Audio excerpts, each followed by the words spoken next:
I can see. Bit closer. Yep, that's good.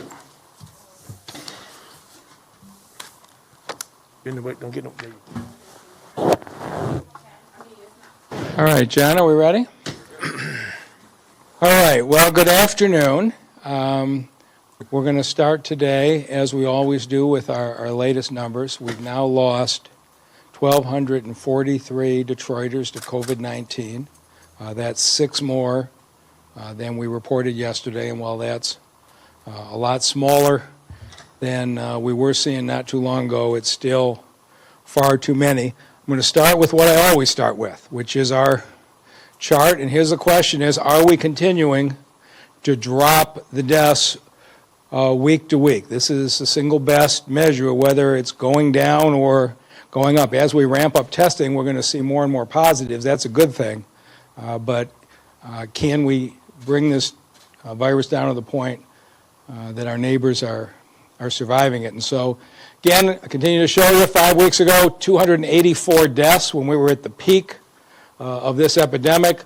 4 weeks ago, it dropped to 221. 3 weeks ago, 134. 2 weeks ago, we're down to 70. In the last 7 days, down to 40. And so we want to just keep dropping it 50% week after week, and we will continue to move things in the right direction.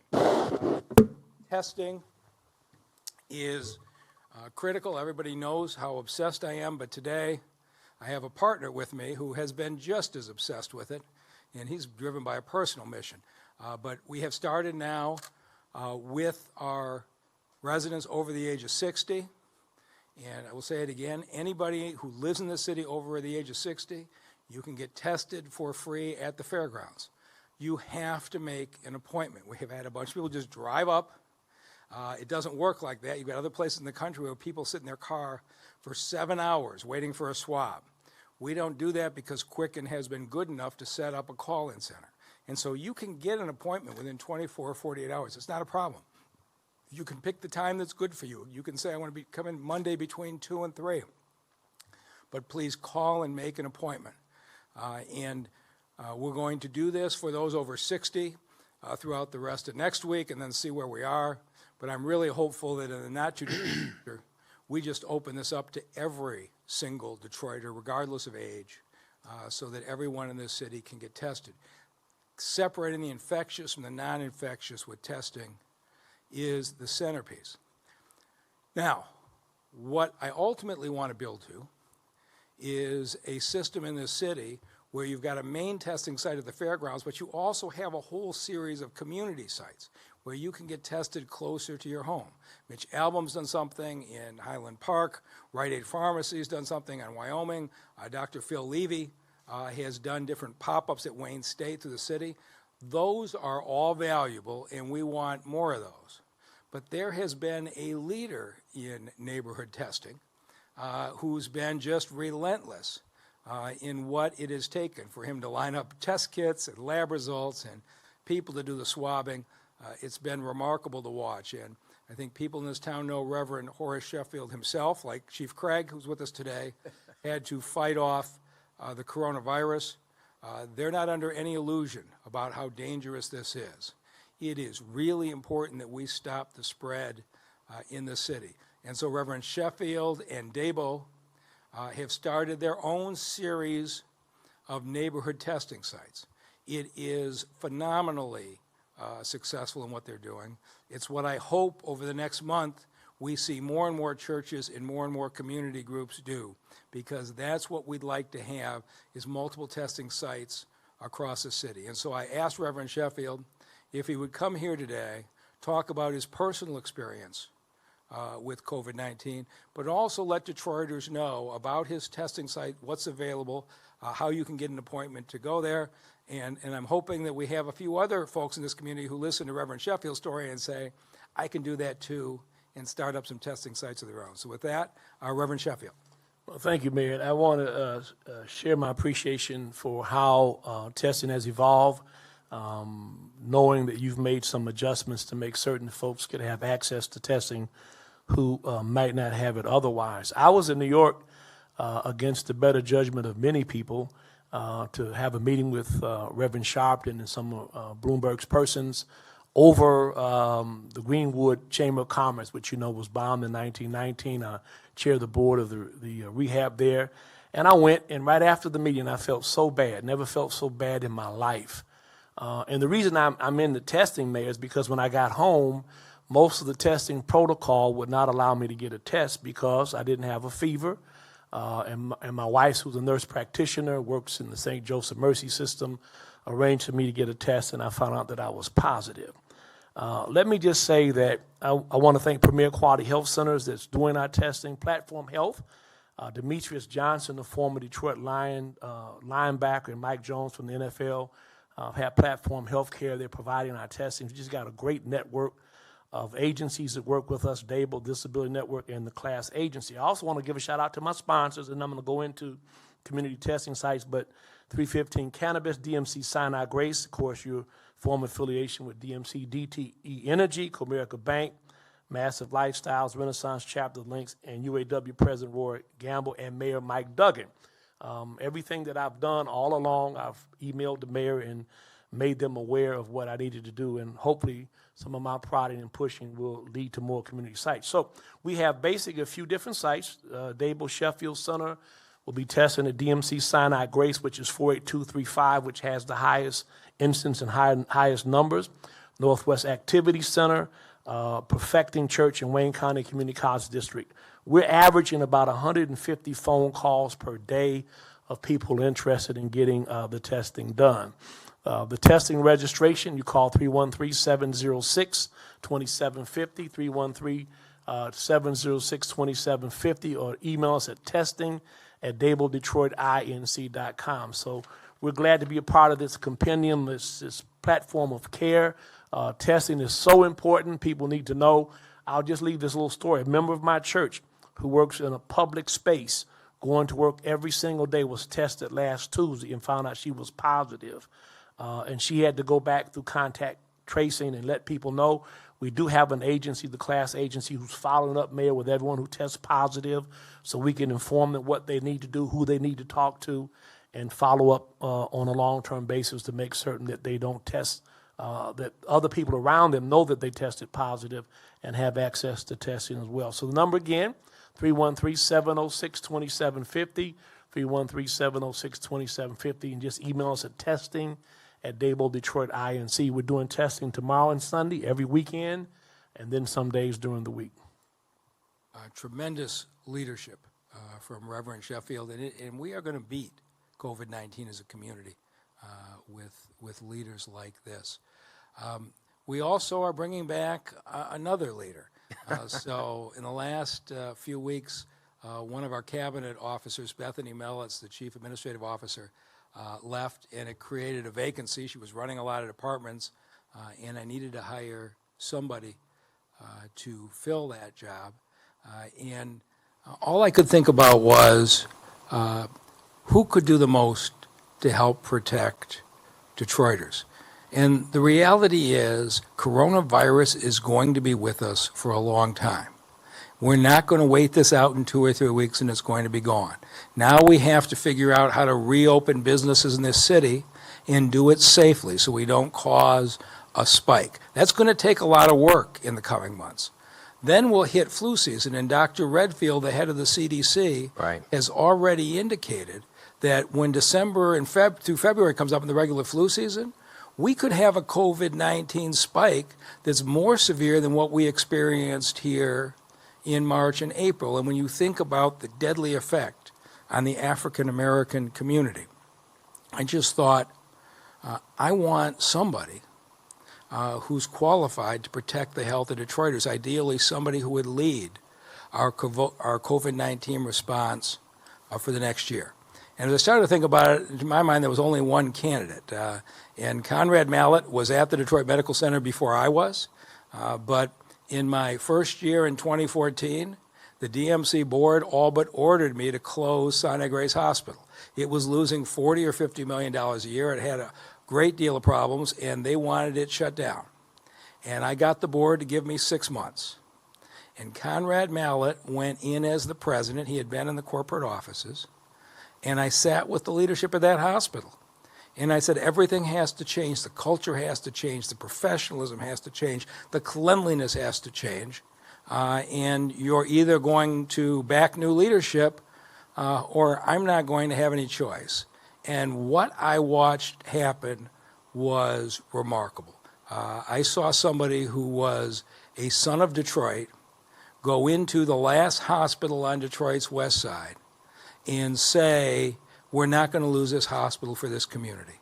The quality, the care improved, the timeliness of the response improved, the pride in the hospital improved, to the point where about 5 years later, Conrad was offered the head of a hospital system out in California at a lot more money than I was paying him, and he took the job, and I congratulated him.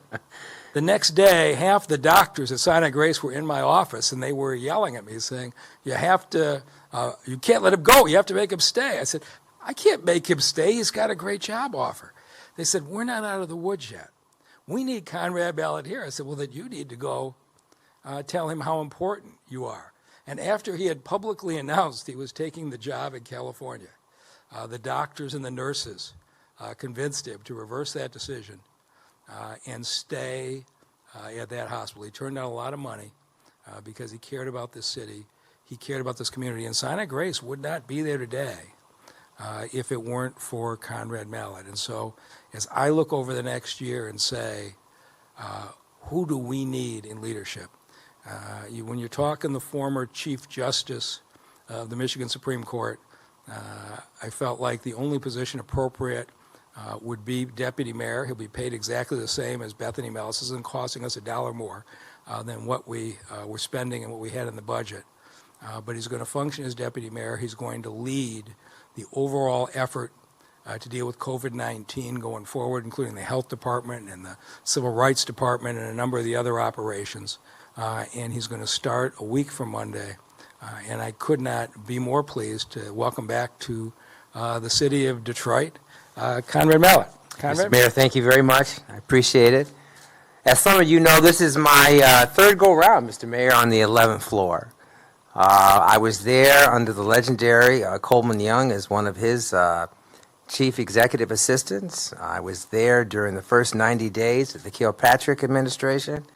And now I'm back and could not be more pleased to be back with Mayor Duggan, who was my boss from 2004 until 2012 at the Detroit Medical Center. What Mike did at the DMC has been heavily documented. All of us are aware of the tremendous contribution that he made to that institution. We all, Mr. Mayor, appreciate deeply the leadership that you provided this great city.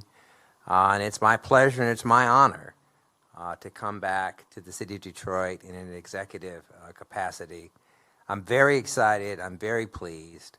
And I just can't tell you how much I'm thankful for the opportunity. And so we're looking forward to having you back. And my other partner, Chief James Craig, who has been designated and will continue to be designated as Deputy Mayor for Public Safety. He'll keep that title. And I think most people understand this, but the Deputy Mayor title doesn't mean any more money. He doesn't have an office in City Hall. But the city charter says that if I am out of town or unavailable to do my job, that the mayor can file with the city clerk a designation for somebody to act as the mayor.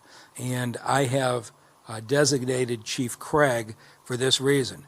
If I'm not able to perform and there's an emergency in the city, the police chief, Chief Craig, is the person whose judgment I trust the most, the person who ought to be in charge here during a crisis if I'm not here. And so Chief Craig will remain designated to the city clerk as deputy mayor for public safety, and he will exercise the powers and duties of mayor if I'm out of town or unavailable.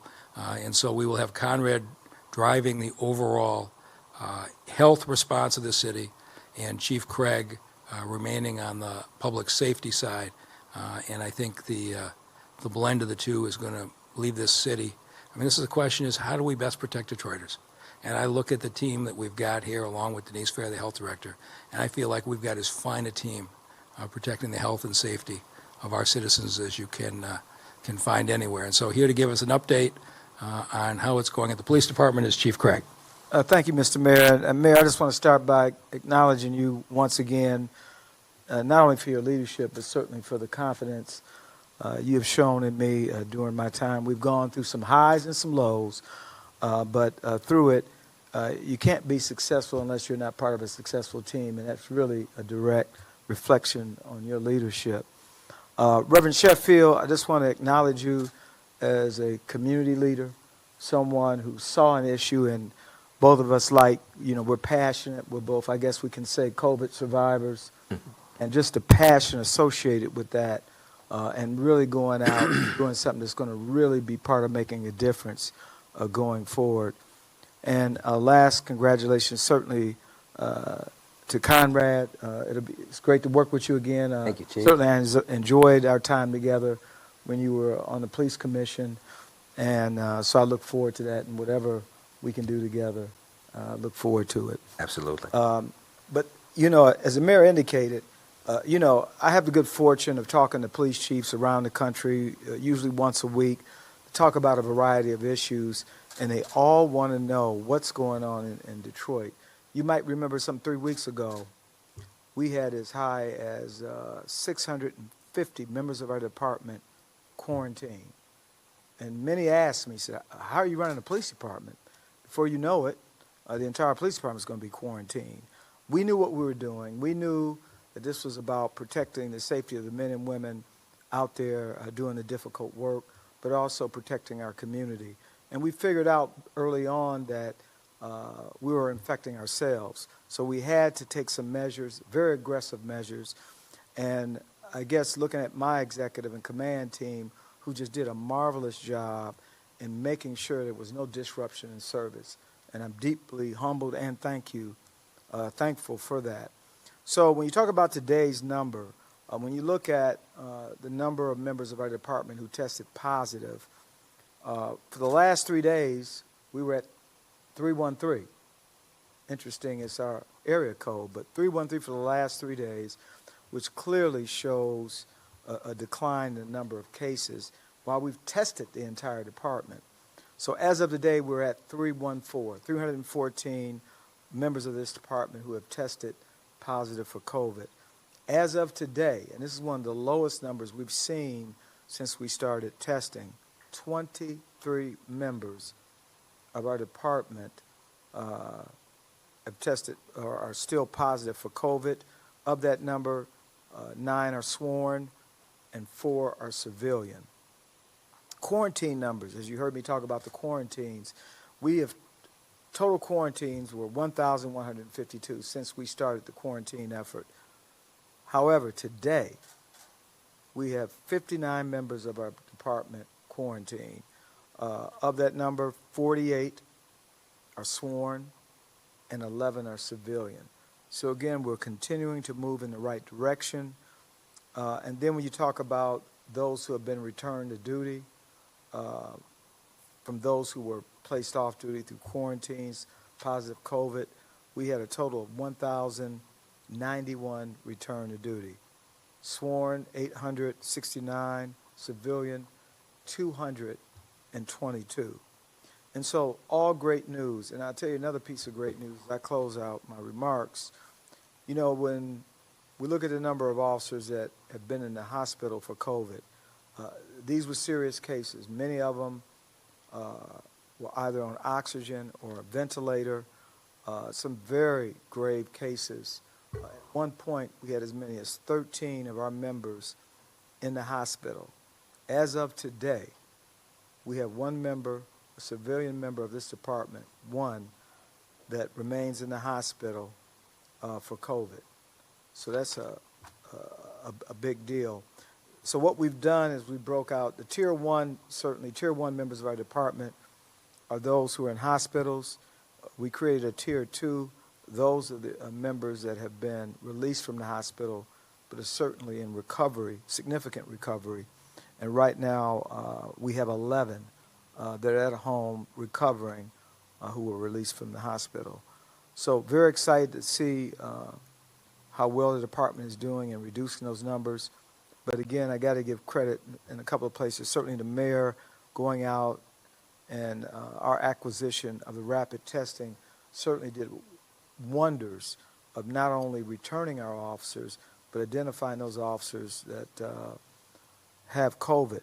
Also, just the rigor associated with the safety precautions. I'm talking about the PPEs that are worn in the field by our officers. The fact that when you walk into a police station, every police officer coming on and off duty gets their temperature check. As I reported out, I think a couple of weeks ago, I visited all the precincts. Every time I've gone to the precinct, coming in, they check my temperature. Coming out, they check the temperature.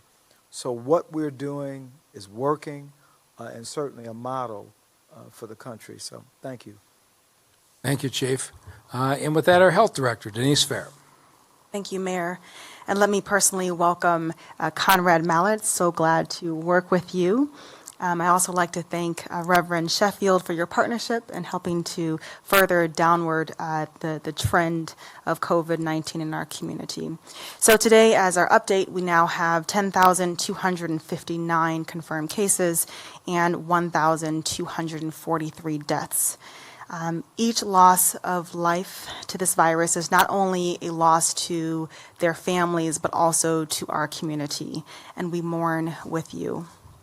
The Health Department, we continue our mitigation strategy for the seniors in our community, and we are shifting focus, as I mentioned on Wednesday, we're shifting focus to the seniors who are living in apartment buildings. We have 70 facilities that have confirmed COVID-19 cases, and we are beginning to test there. So far, we have tested 1,000 residents in about 17 facilities, and we're still seeing an infection rate of about 2%. Now, testing is still ongoing. The results are continuing to come in, so I imagine the data may fluctuate just by a little bit. But our goal is to make sure that anyone who needs to be tested for COVID-19 gets tested. We have 23 additional facilities scheduled between now and the end of this month. We're also, as we go to the apartments, we're not only providing them with education, but we're also encouraging them to complete the census as well. Starting next week, we are gathering information for all of the seniors. We'll be able to distribute PPE to every senior living in the senior facilities, including masks, gloves, and hand sanitizers. Now, this effort could not be made possible without our partners from Henry Ford and our city first responders, the Detroit Fire and EMS. They've really stepped up, and I really continue to appreciate their efforts. So I encourage all residents to continue our precautions because this virus has not left us yet. So please keep wearing your mask. You may even feel extremely healthy, but you could be a carrier. So please wear your mask. Make sure you're covering both your nose and your mouth. Wash your hands on a regular basis. Wash with soap and water or with a hand sanitizer. Practice social distancing, and please stay at home, only going out when necessary. We can beat this. We are beating this, and let's just stay focused. And so with that, I'll turn it over to the mayor. And with that, we'll take any questions. Good afternoon. ML Elric, Detroit Free Press. Mr. Mayor, I'm here to report they did not take your advice in Lansing yesterday. So, at least we all, Denise, I think you and I are outnumbered by the COVID-19 survivors today. yeah, well, we all got a shower, so maybe everybody went home cleaner, if not smarter. Ms. Fair, you talked about the testing and the PPE in the homes. In terms of the amount of time to cover all of those, how long do you think it will be to get through all those? And is there a point at which there's a new area that you're going to send your team out to, or is it a matter of going back and retesting some of the places, like the nursing homes where you were before? Sure, thanks for the question. So it's going to take us approximately 5 weeks. So we're looking at middle of June to get to all of the 8,000 seniors. Now, we may miss a few because the seniors may not be at home, so we'll go back to make sure that we test everyone. Okay. And Reverend Sheffield, and I guess this may be for Ms. Fair as well, when you have results for your tests, do those all go into one central registry so that if we have a site testing here and a site testing there, somebody knows how many Detroiters or Michiganders have been tested? Well, at this point, I hope we'll have more collaboration. We have our own testing results that we didn't share I've done some testing with Dr. Levy, so we probably do need to, although, let me just say, I do know when people test positive, we do report it to the health department. So ultimately, they would get those results. But we do the notification of those that we test. Right, all positives from all sources go to one central state database. Okay, and in terms of figuring out how many people have been tested, whether positive or negative, is there any way to capture that data, or is it really up to the testing center, the pharmacy, whoever's handling that? You would have to ask each hospital, each doctor's office, each testing center, but those who have tested negative are not really, I guess you could take a look at the state's overall number and subtract it, but we're more interested in tracking the positives and keeping them away from their neighbors, and that's really what the state system is designed to do. Okay, so the negative tests don't necessarily get reported to the, I assume the cities do. I mean, overall The numbers. state knows how many there were. I'm sure they don't have individual names in the same way. Okay.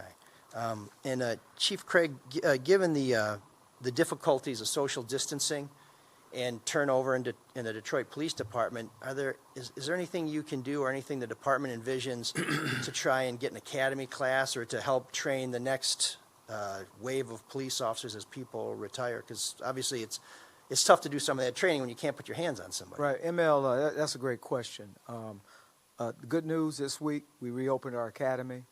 We have 3 classes that we suspended the training for a time. At the beginning of the pandemic, certainly we had a lot of concerns. When you look at the school system, we wanted to make sure we were being responsive.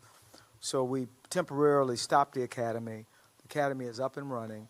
And some other bit of good news, MCOs, it certifies our new classes and certainly certifies when there's a graduation. They've agreed to work with us.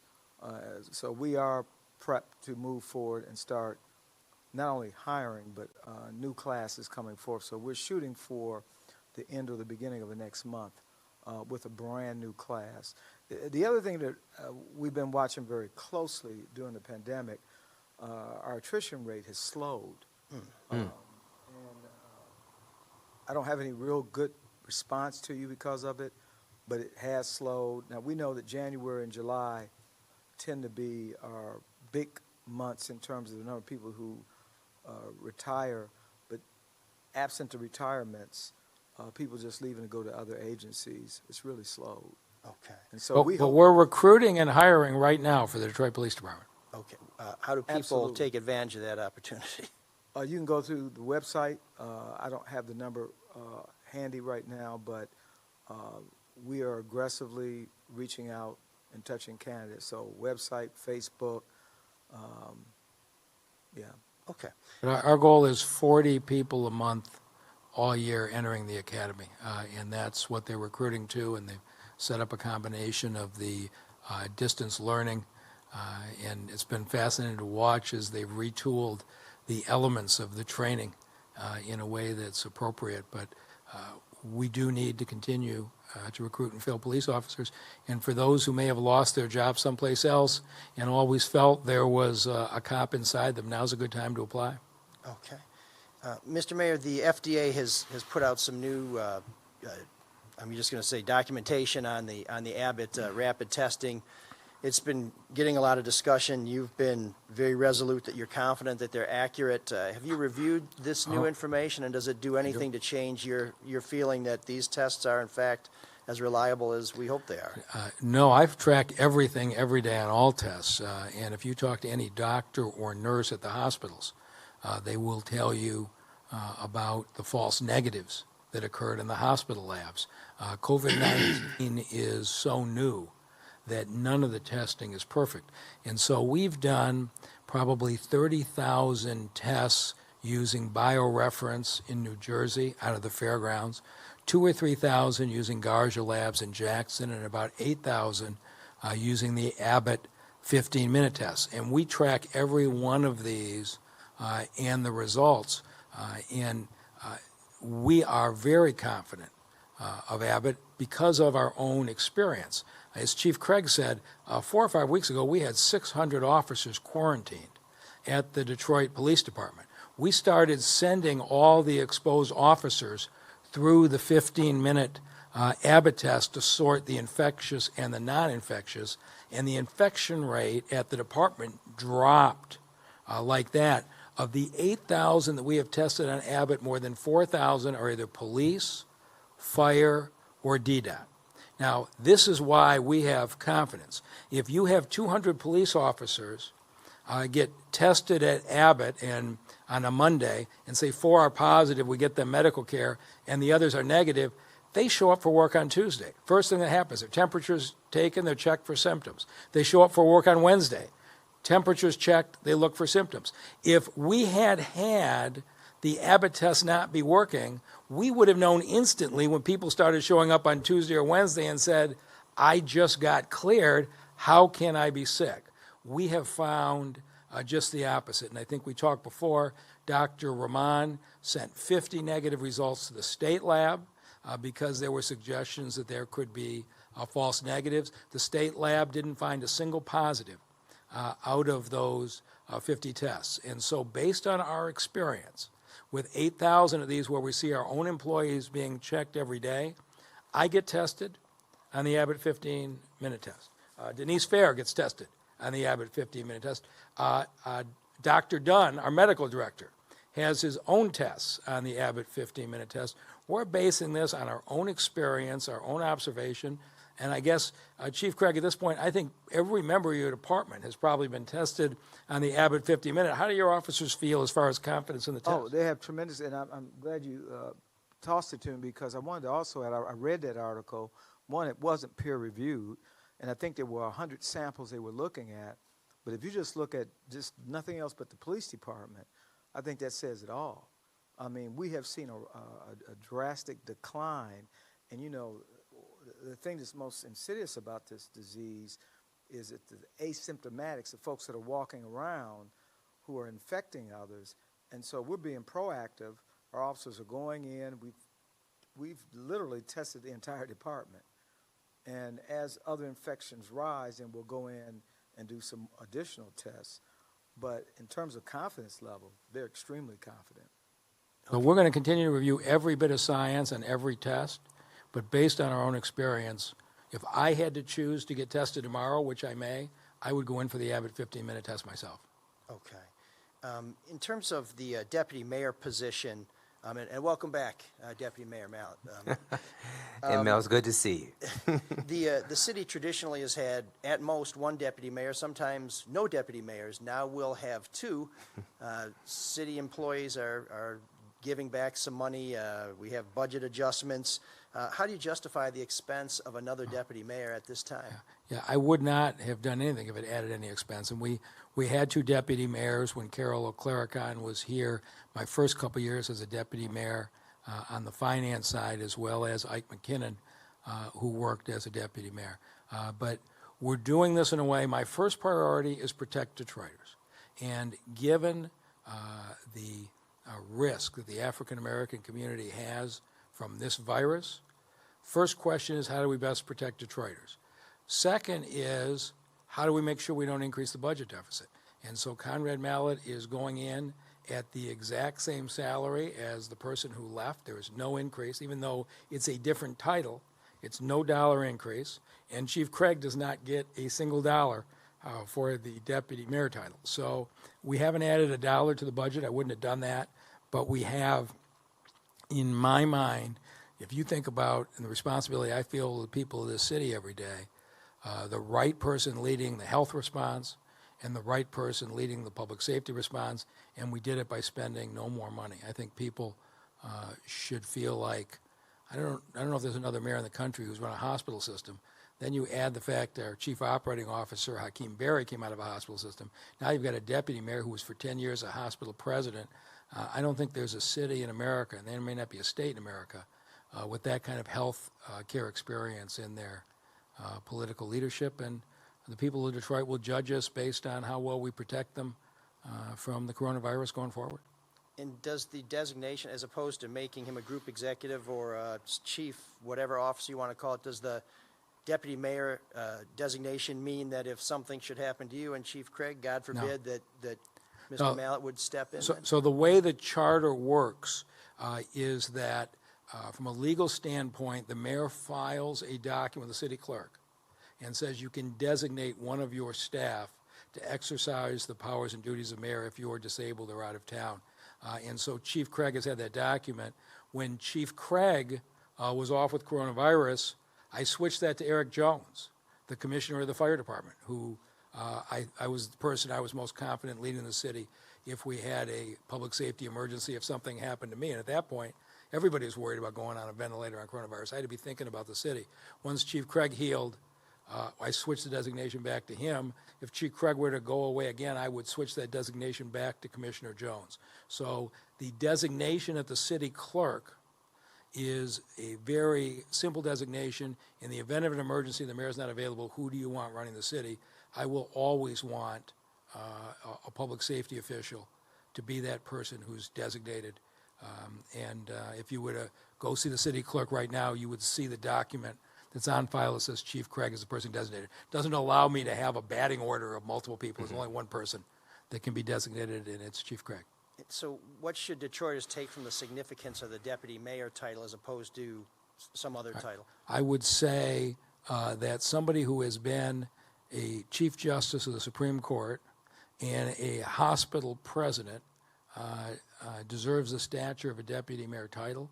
And I think as far as coordinating the overall response, whether he is meeting with Denise Fair and the health department who will report to him, whether he's meeting with the business community who we're going to have to bring back online in a safe way in the coming weeks, or whether he's dealing with the philanthropic community to help raise money, I want them to know that he has the stature of deputy mayor, and I think that does add some weight to the position. And I think given the magnitude of the coronavirus crisis, I wanted the person leading the effort to have the designation deputy mayor. I thought it was, I think this crisis is important enough, it justifies that designation.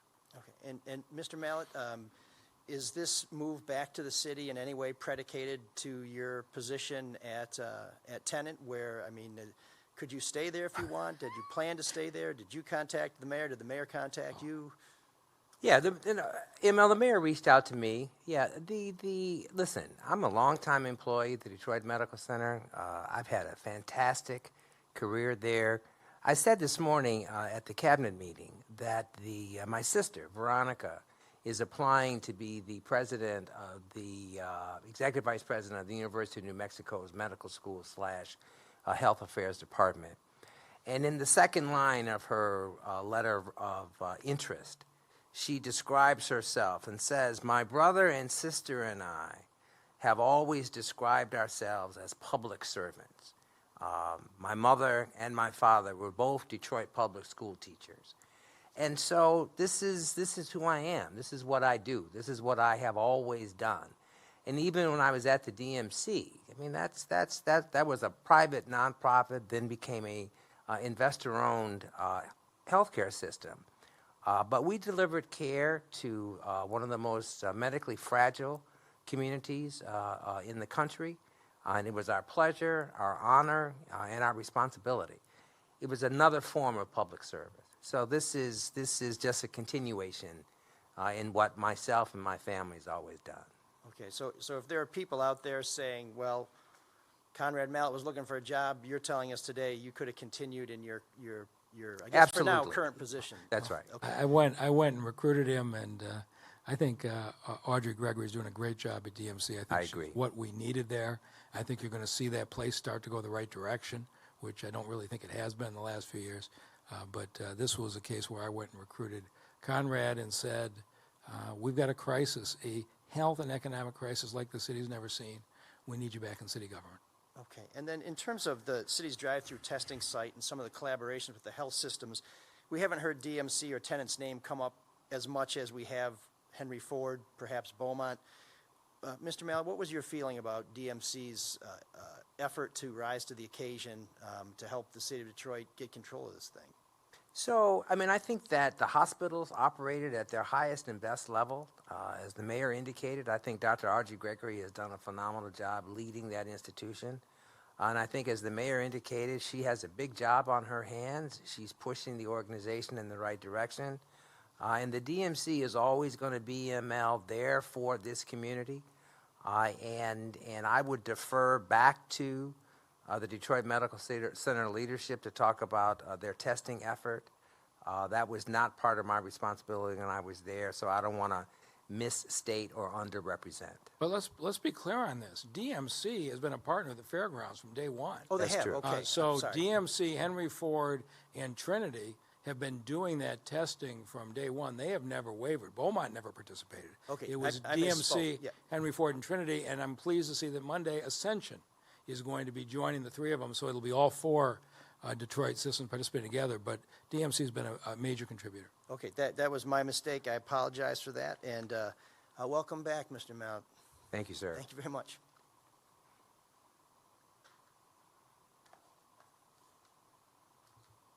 Mayor, we have a number of questions from reporters all about the Abbott testing. And I think one of them has to do with whether or not the NYU study corresponds with how Abbott is used in Detroit or not. Again, the NYU study has not been peer reviewed, as the chief mentioned. I didn't realize he was that medically sophisticated. And so we don't know what exactly the methodology was. What we do know is that the tests that have been done so far said that if you store the swabs in viral medium transport, that they don't work as well, which we have never done. But we did our own test, and more than that, we now have an experience. With 8,000 people, we've tested more than 4,000 of our own employees, and our experience has been that the Abbott tests are catching the sick people, and that they're not having any significant false negative rates. So, as I say, we're entirely confident. I think if you ask the 2,500 members of the Detroit Police Department what their experience is, if we tried to move them off the Abbott test, I think our officers would strongly object. I think they've been extremely pleased at how fast the Abbott 15-minute tests have improved the health of that department. Okay, and from Deadline Detroit, they say that some experts, they haven't said specifically, who have questioned our recent verification of the Abbott tests, the 50 that were sent up to the state, saying that it was too small of a sample, and also used individuals who were tested negative as opposed to those who had tested positive to see if Abbott picked those up, and want to know if you would comment on that. So let me just say this. There's no question about false positives. So some have suggested that there are people who Abbott test negative who are really positive. There's no reason to verify somebody that Abbott tests positive. Everybody agrees that that's accurate. And so what Dr. Rahman did, she designed this, I didn't. She says, all right, they're claiming that when Abbott says it's negative, they're missing some. She took 50 negative samples, sent them all to the state lab with a completely different methodology. If these claims had been true, you would have expected 5 or 10 to come back positive and say, hey, the Abbott test missed 5 or 10, they're really positive. Instead, the state lab didn't find a single one. So I understand that the intensity over Abbott has to do with Washington politics. We are looking at the science of every single testing methodology, and none of them is perfect. And the way that you collect the swabs, the way that you store the swabs can affect the outcome in addition to the machines. What I can tell you is this, that the 8,000 people that we have tested, we are getting no indication. We would know by now, with all of our employees who went back to work, if the Abbott test was in fact missing a lot of sick people, we would have known that by now. So we're going by our own experience, and we feel good. And I would say this, Dr. Dunn has been the medical director who has led this. He said this morning, I got my test on the Abbott test, and I'd get it tomorrow on the Abbott test. That's how we feel. Somebody else feels differently and doesn't want to use it. It's okay with me. I'm not the marketing director for Abbott.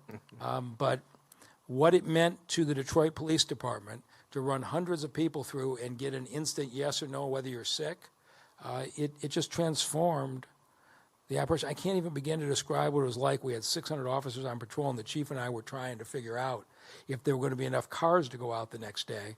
And then he came down with it. And it just looked like everything was going wrong. When those Abbott kits got here and we started testing our officers, that's when everything stabilized, and I will always appreciate it. Okay, and one other follow-up from Deadline wanting to know, you've generally addressed this, but are we aware of any instances where someone had tested negative with Abbott and then later turned out to be positive or became symptomatic afterwards? No, in fact, I'm sure it's happened, although I haven't heard of it, but the only one I've heard of was just the opposite. We had 2 officers in the 2nd Precinct who had tested negative at a pharmacy drive-through site. The next day came down to our Abbott site and both tested positive. And so we know of a case where Abbott caught ones that were missed by a pharmacy site.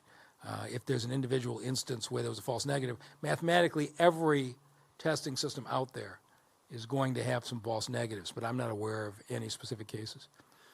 Okay, there's also unrelated question. There was a Detroit resident who was charged today for making threats against Attorney General Nessel, and a gentleman by the name of Robert Tesh, and Fox 2 wanted to know if you were aware of that or if you had any comments. Chief? I'm not aware of that case. Okay. Okay, I think that's the last question for now. I've got some follow-ups from reporters. I'll have to, I think, catch up with them afterwards. All right, well, thank you very much. And Reverend Sheffield, again, when can they come out to your place?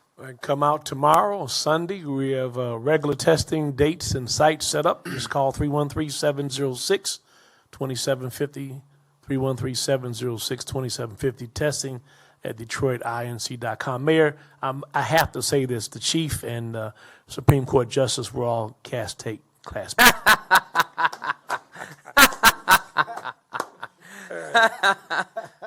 Missions stick together.